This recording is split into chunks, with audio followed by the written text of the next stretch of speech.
Passionnés créateurs, bonjour à vous. On se retrouve aujourd'hui pour une nouvelle vidéo qui va être sur la Scan & Cut en elle-même et plus exactement les SDX, car l'option dont on va parler aujourd'hui n'est disponible que sur les SDX étant donné qu'elle a la lame auto-ajustable. Comme vous avez pu le lire dans le titre et dans la miniature sûrement, il s'agit tout simplement de l'option qui va vous permettre de gérer combien de fois la lame va passer sur votre motif. Tout simplement parce que si vous êtes débutant et que vous avez essayé sur plusieurs matières, ou si cela fait des années que vous avez une Scan & Cut et là encore vous avez essayé sur plusieurs matières, vous vous êtes sûrement rendu compte qu'il y a des moments où la lame va passer plusieurs fois sur votre motif au niveau de la découpe, alors que sur d'autres matières, elle va passer qu'une seule fois. Et ça, c'est une option qui le gère et on va pouvoir le voir tout de suite. Avant cela, je souhaite faire une petite parenthèse sur l'histoire Cricut, car oui, si vous avez vu ma vidéo de vendredi, vous savez que j'ai eu quelques petites mésaventures qui m'ont légèrement agacée. J'ai été vraiment touchée par vos nombreux messages de soutien et je vous en remercie. Et évidemment, je viens tout juste de raccrocher avec le SAV de Cricut. Donc en principe, c'est bon, la Cricut Maker 3 est en stock, je vais pouvoir enfin la recevoir.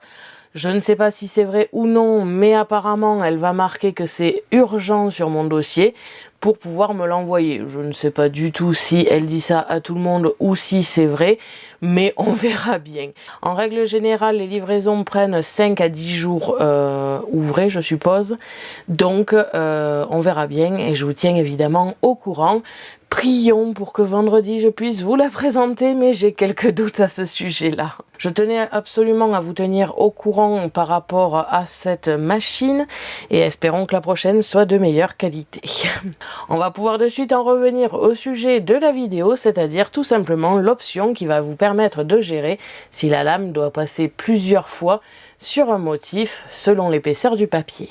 Je prends ici mon stylet et je vais pouvoir appuyer sur la touche accueil. Personnellement, je laisse les vidéos défiler ici, je trouve que c'est joli et ça ne me gêne pas trop d'appuyer sur la petite maison pour arriver sur l'accueil.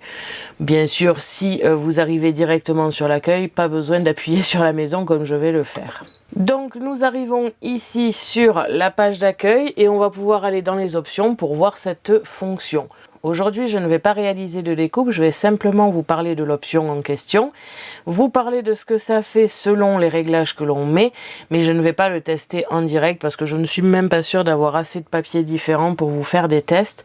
Mais si vous regardez mes vidéos création ou si vous faites vos propres tests, vous aurez sûrement remarqué quand la lame passe plusieurs fois sur un motif. On va donc aller dans les paramètres juste ici en bas à droite, pour voir un petit peu plus près cette option. Je vais vous zoomer sur l'écran pour que ce soit plus clair.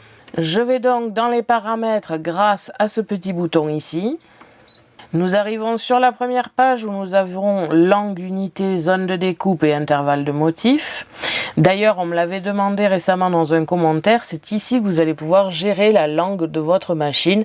Personnellement, je l'ai reçue, elle était en français, mais cela dépend peut-être des magasins dans lesquels vous achetez la machine. On va descendre d'une flèche ici, pour retrouver sur la deuxième page, on va dire, et enfin on va rappuyer pour arriver sur la troisième page, celle qui nous intéresse, et plus exactement ici au niveau de la profondeur de découpe que j'ai personnellement réglée à 1,0 mm chacun.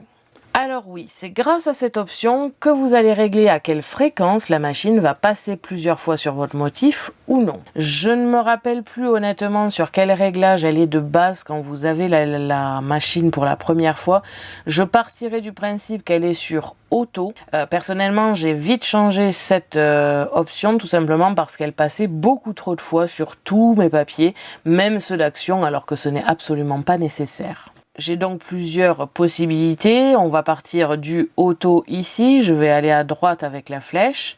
Nous avons le 0,1 mm chacun, 0,3 mm chacun, 0,5 mm chacun, 1,0 mm chacun, 3,0 mm chacun et on revient ensuite à auto.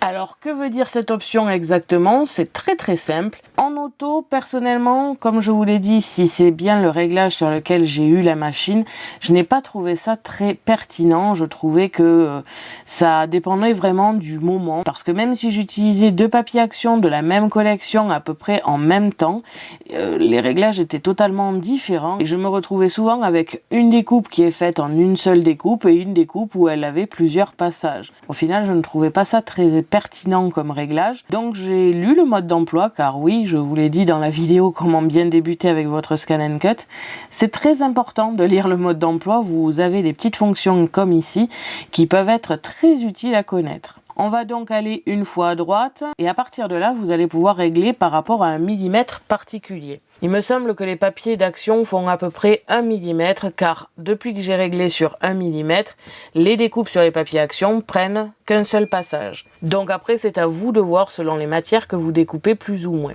0,1 mm, sachez que pour tout ce qui va être papier action, cela va demander quand même pas mal de passages, donc personnellement, je ne trouve pas ça très pertinent.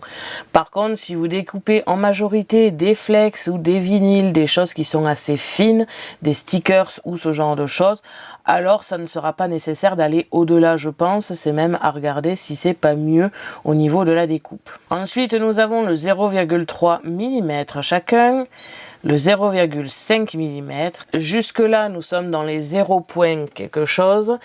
Encore une fois, là aussi, c'est à faire des tests. Personnellement, j'ai essayé chacune des mesures sur les papiers action jusqu'à ce que les papiers action se découpent en un seul passage. C'était surtout ça qui m'importait, tout simplement parce que c'est les papiers que je découpe souvent et surtout, ils ne sont pas assez épais pour que je trouve ça nécessaire de passer plusieurs fois sur le même. Donc, ensuite, nous avons le 1,0 mm, là où je suis actuellement.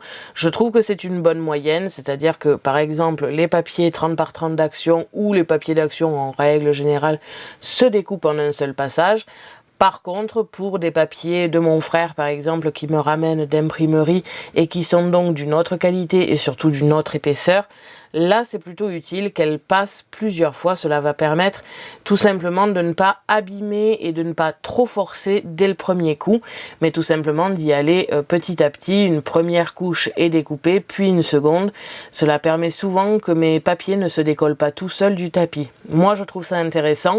Tout le monde ne trouve pas ça intéressant. Encore une fois, cela va dépendre de vos envies et de vos tests. Et enfin, pour terminer, nous avons le 3,0 mm qui est tout simplement l'épaisseur maximum que peut gérer la Scan & Cut. Encore une fois, c'est à vous de voir. Personnellement, si je devais couper quelque chose de 3 mm d'épaisseur, ça ne me viendrait pas à l'idée de le découper en un seul passage. Je crois que je trouverais ça plus pertinent qu'il y ait plusieurs passages. Après, peut-être que ça dépend aussi de la matière, mais même la mousse, je trouve ça très intéressant qu'elle ait cette fonction, parce qu'avec la CM600, je découpais souvent en un seul passage, et bon, c'était pas toujours vraiment top au final. C'est-à-dire que si je prenais ma découpe et que je regardais sur le côté, on n'était pas tout à fait droit parce que la mousse bougeait plus on l'écrasait. Bref, c'était pas très joli. Donc personnellement, je préfère qu'elle passe plusieurs fois. Cela va permettre de faire des sortes d'étapes et d'avoir quelque chose qui soit plus joli et surtout moins forcé. Encore une fois, c'est à vous de voir ce que vous désirez et ce que vous préférez. Donc voilà, cette vidéo est maintenant terminée. Elle n'a pas été bien longue évidemment, mais je tenais absolument à faire une vidéo particulière sur ce sujet car j'ai souvent reçu des mails tout simplement pour me poser la question de si c'était normal. Alors oui, c'est tout à fait normal et il ne faut pas s'en inquiéter. C'est comme ça que les SDX fonctionnent. D'ailleurs, je le reprécise ici, comme je l'ai précisé en début de vidéo. Ce tutoriel n'est destiné qu'aux SDX, tout simplement parce que les SDX ont une lame auto-ajustable. Donc c'est forcément avec une lame auto-ajustable que l'on a ce genre d'option. Avec les CM, ce n'était absolument pas pareil, car tout était réglé par nous, et que ce soit la lame, la pression ou la vitesse, on venait tout régler de nous-mêmes. Donc forcément, on ne pouvait pas faire plusieurs passages avec notre lame, alors que la SDX le propose, et personnellement, c'est vraiment une option que j'ai beaucoup aimé découvrir. C'est d'ailleurs pour cela que je vous invite vraiment, je sais que je le répète assez souvent et que je l'ai dit plusieurs fois dans la vidéo, de bien commencer avec sa Scan & Cut. Lisez le mode d'emploi, c'est très important, vous pourriez découvrir des options et vous rendre compte qu'un problème qui vous gênait depuis un petit moment n'était pas du tout un problème, mais tout simplement une option de la machine. En règle générale, ça répond quand même à beaucoup de questions. J'espère que cette vidéo vous aura plu et vous aura aidé, qu'elle vous aura permis peut-être de découvrir cette option et de savoir pourquoi votre machine fait plusieurs passages sur un seul et même motif. N'hésitez pas à me dire en commentaire si vous venez de découvrir cette option, si cela vous a aidé ou si vous la connaissiez mais que vous ne saviez pas trop comment la régler. On se retrouve donc la semaine prochaine pour un nouveau tutoriel sur la Scan & Cut. Si mes souvenirs sont bons et si mes calculs sont bons, en principe nous commençons les festivités de la fête des mères, mais on en saura plus la semaine prochaine. Merci à tous d'avoir regardé ma vidéo, n'hésitez pas à me poser des questions ainsi qu'à me dire en commentaire ce que vous avez pensé de ce tutoriel. Je vous invite à me suivre sur mon blog ainsi que mes réseaux sociaux que vous pouvez retrouver dans la description de la vidéo. À la prochaine pour de nouvelles créations.